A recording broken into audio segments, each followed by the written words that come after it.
Hay que pensar que la Franja de Gaza es como de aquí a Junín.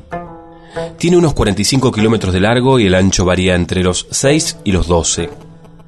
Eso sí, en lugar de las últimas casas de San Martín, el aeropuerto y después las primeras de Junín, en Gaza viven poco más de 1,5 millones de palestinos, la mayoría en los 8 campos de la ONU. Esto la convierte en una de las zonas más densamente pobladas del planeta, con más de 4.100 habitantes por kilómetro cuadrado.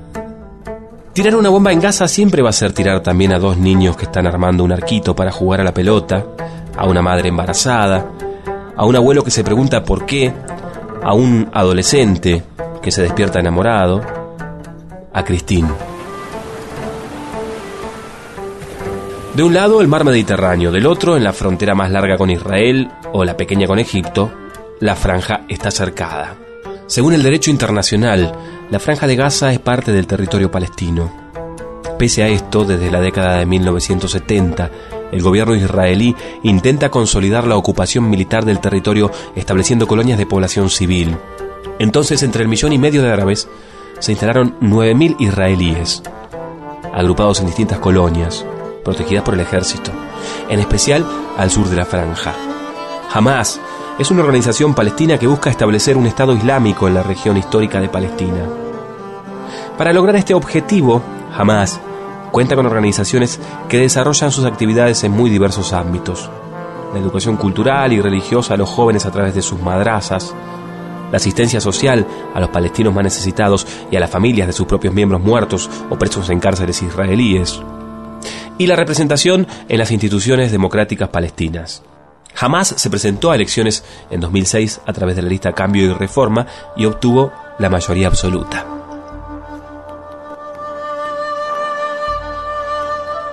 Hamás considera ilegítimo el Estado de Israel, y el Estado de Israel, junto a la Unión Europea, los Estados Unidos, Japón, Canadá y Australia, consideran y declararon a Hamás organización terrorista. Hamás tiene brigadas militarmente organizadas y otras populares. La Intifada, que ataca cañones con gomeras de matar pajaritos, por ejemplo. Pajaritos con el canto acalambrado por el ruido de las bombas y a los que solo el zumbido de los gomerazos les recuerdan los días felices. La Franja de Gaza es como de aquí a Junín, parecido y distinto. En el canal Encuentro pasaron ayer un documental en el que se encontraban a jugar niños de ambos lados de este cerco. Fueron amigos en los juegos y después charlaron de sus temas: el fútbol, la escuela, los que mueren. Entonces lloraron y dejaron de ser como amigos para ser hermanitos. Había un moderador traductor en esta charla que también lloró, y eso fue todo lo que tuvo para decir. Se rompió y lloró. La risa y las lágrimas son un idioma universal. Y la infancia una patria.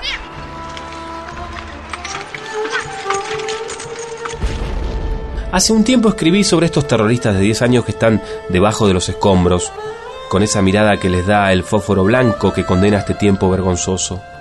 La nota dio sus vueltas, en su momento y ahora, porque la locura asesina le siguió metiendo cuerda. Por esto me escribe mi amigo Wilfredo Sandrea desde Venezuela y dice: tengo 52 años y 5 hijos. No me quedaría más que vivir riendo, pero así no se puede. Porque de los muchos y exquisitos placeres que da la vida, reír es tal vez de los mejores, pero así no se puede.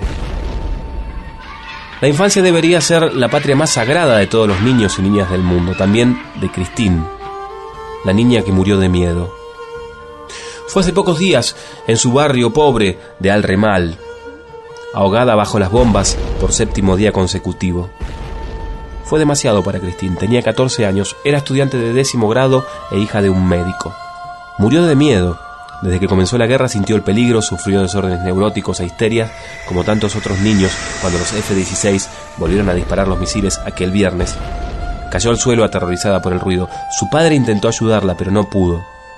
La tomó en sus brazos para intentar reanimarla en el hospital, pero se murió antes de llegar.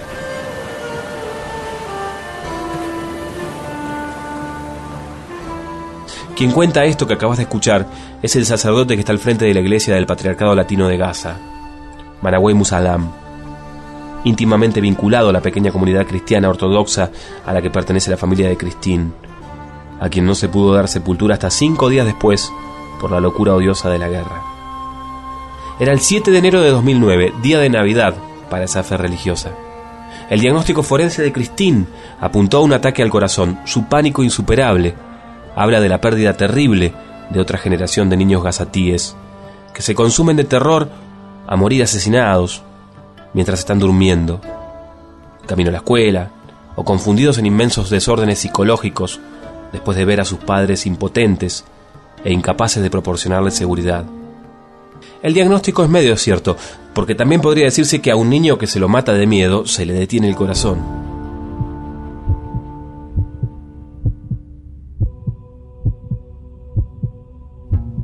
Ya no hay nada que hacer por al menos 300 menores que han perecido en la franja desde el 27 de diciembre. La tragedia son también los pequeños que todavía están vivos y su sufrimiento espantoso. El 36% de los niños de entre 8 y 12 años y el 17% de las niñas desea morir en los ataques del ejército de Israel. Son datos del programa de salud mental de la comunidad de Gaza, que dirige con tesón incansable un doctor, el doctor Eyad al-Sarraj, desde hace más de 17 años.